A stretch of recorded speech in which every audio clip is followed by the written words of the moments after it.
Les amis, bienvenue sur ma chaîne, moi c'est Yacine, j'espère que vous ça va super bien. Si c'est pas le cas, je vous envoie que des ondes positives. Il y a quelques mois de cela, j'ai fait un comeback où je vous disais à l'intérieur que j'étais de retour sur YouTube, mais également que j'étais retournée m'installer dans mon pays d'origine, la Côte d'Ivoire. Et par la suite, j'ai eu énormément de questions. Donc je compte faire cette vidéo-là en deux, trois parties pour vous expliquer un peu mon retour au pays, comment ça s'est passé, qu'est-ce qui a été le déclic et comment les pièces se sont agencées pour que je puisse me retrouver ici en Côte d'Ivoire. Par la suite, j'ouvrirai une FAQ, une foire aux questions sur mon Instagram. D'ailleurs, n'hésitez pas à m'y suivre, je suis beaucoup plus régulière là-bas, dans laquelle vous pourrez me poser toutes les questions et j'y répondrai directement sur ma chaîne YouTube. Je suis rentrée, ça va faire bientôt 2 ans.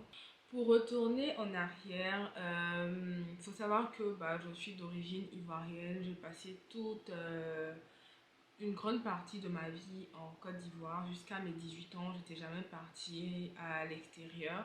Et quand j'ai eu mon bac, j'ai passé un bac ES en école française, et quand j'ai eu mon bac, c'était la suite logique pour moi de partir étudier en France. En tout cas, mes parents, avec les moyens qu'ils avaient, ont pu me faire partir. Donc je suis partie à Strasbourg. Strasbourg, c'est ma ville de cœur. J'aime beaucoup Strasbourg au passage. J'aime beaucoup l'Est de la France. Je n'ai vécu que dans l'Est de la France. Quand je partais, pour moi, ce n'était pas du tout pour revenir m'installer en Côte d'Ivoire. Moi, je trouvais que mon genre matchait plus avec la France, vous savez, l'état d'esprit, tout ça. Et moi, je me retrouvais vraiment plus dans cette vie à la française. Au début, je ne rentrais pas très souvent. La première année, je suis rentrée en décembre. Et par la suite, je ne suis pas rentrée. Et après, j'ai commencé à rentrer un peu plus souvent. Je me disais, ok, ça allait être sympa de rentrer. Et finalement, j'y ai pris goût. Et vu qu'il y avait mes parents, vous savez, avec les réseaux sociaux, avec WhatsApp surtout, on parle tellement souvent à ses parents qu'on a plus l'impression qu'on vit loin d'eux. Donc, c'est ce qui se passait. Et jusqu'à ce qu'un moment, j'ai des intérêts, on va dire, grandissants en Côte d'Ivoire. Et je me disais, ok, chaque année, il faudrait que je rentre. Et donc, j'ai déjà pris l'habitude de rentrer.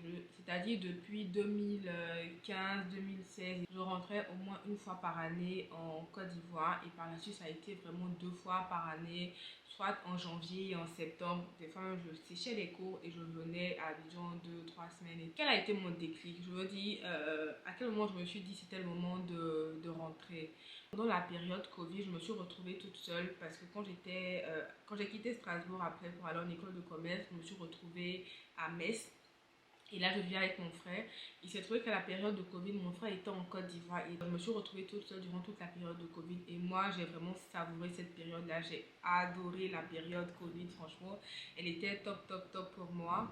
Mais en même temps, j'ai eu une période de grosse anxiété où j'avais peur, qu'est-ce qui allait se passer, parce que je voyais souvent sur Facebook que certaines personnes avaient leurs parents qui décédaient, tout ça, tous les jours on partait sur Facebook et on se rendait compte que quelqu'un est mort, on se lève aujourd'hui, quelqu'un est mort. Et moi j'avais vraiment peur.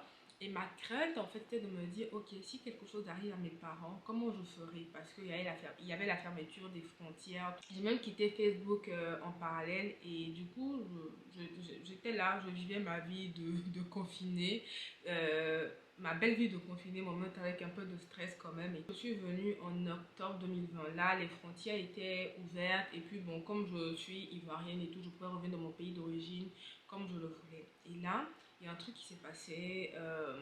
Mon père a fait un malaise, m'a vraiment retourné. C'est-à-dire que à cette période-là, je me suis dit, ok, donc je peux avoir peur de me dire, ok, je suis à distance, si quelque chose se passe, tout ça, et puis je ne peux pas être en Côte d'Ivoire pour venir assister mes parents. Mais là, j'étais sur place. Il n'y avait que mon père et moi ce jour-là, et heureusement que j'étais là en fait. C'était pour moi une sorte de déclic en me disant, qu'est-ce qui est important pour moi? Est-ce que c'est le fait d'être en France, de vivre ma best life là-bas et je me lève, je peux aller dans d'autres pays, les billets coûtent pas cher du tout?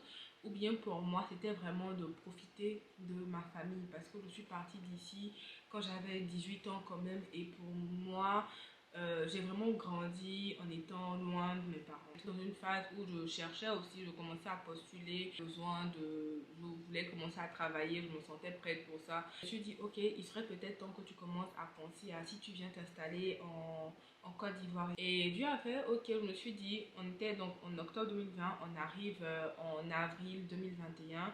Et là, je me dis, ok, je suis en France, ça me saoule un peu et tout ce que je vais faire, je vais rentrer à disons 3 4 mois et je vais me poser ici et je vais voir le marché, comment ça se passe. Et je vais voir la vie ici parce que bah, quand vous venez en vacances, c'est différent de quand vous venez pour vous installer. Et du coup, je suis venue en Côte d'Ivoire. J'étais censée avoir une opportunité quand je venais.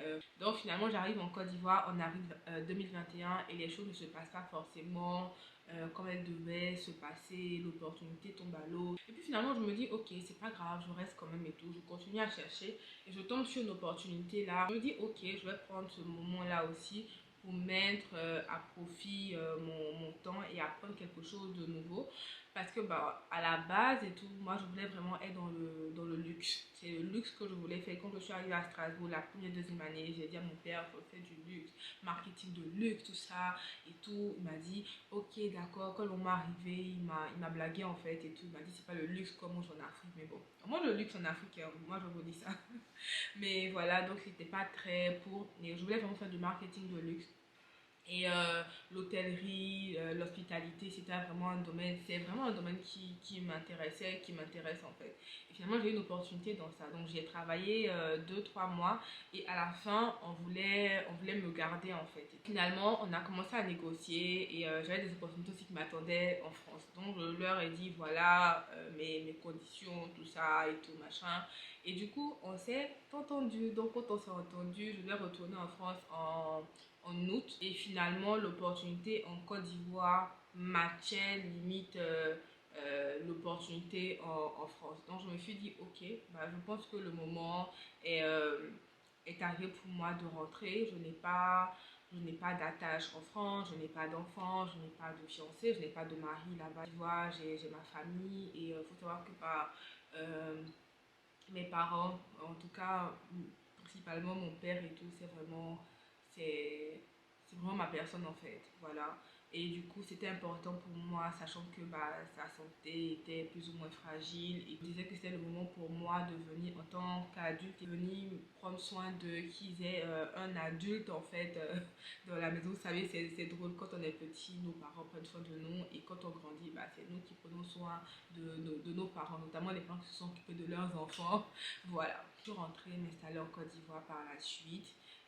Avec l'opportunité que j'avais. Et franchement, je pense que ça a été l'une des plus belles décisions que j'ai eu à prendre. Je sais que quand je rentrais, beaucoup de gens me disaient oui, mais tu vas regretter tout ça, l'Afrique, les mentalités. Oui, bien sûr, je me dis, quand on va en France la première fois, qu'on n'est jamais monté dans un avion, qu'on part pour la première fois dans un pays qu'on ne connaît pas, qu'on va s'installer là-bas, au début on est étonné par certaines mentalités.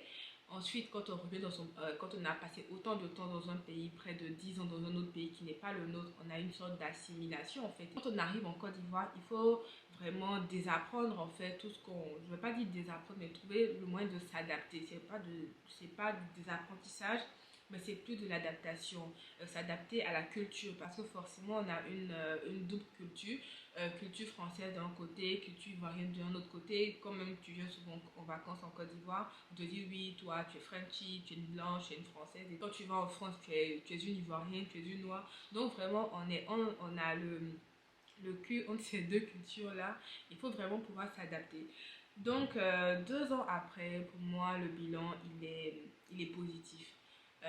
Très très positif et tout. J'ai une certaine paix d'esprit. Le fait de savoir que je suis avec ma famille, que si j'ai un bobo, ils peuvent juste être là, ou bien s'ils ont un bobo, je peux être là pour eux. C'est vraiment une paix qui n'a pas du tout de prix à mes yeux.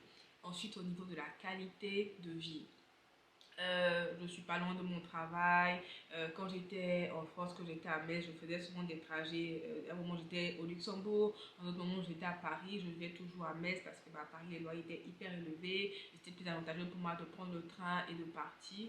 Et franchement, depuis que je suis ici, euh, je suis apaisée en fait. Bon, c'est vrai, après on dira oui, je suis rentrée, je suis venue m'installer chez mes parents parce que pour c'était ce qui était logique et tout. Mais bon, là, on va rentrer dans un autre débat la prochaine fois. Je vous expliquerai les avantages et les inconvénients du retour au pays.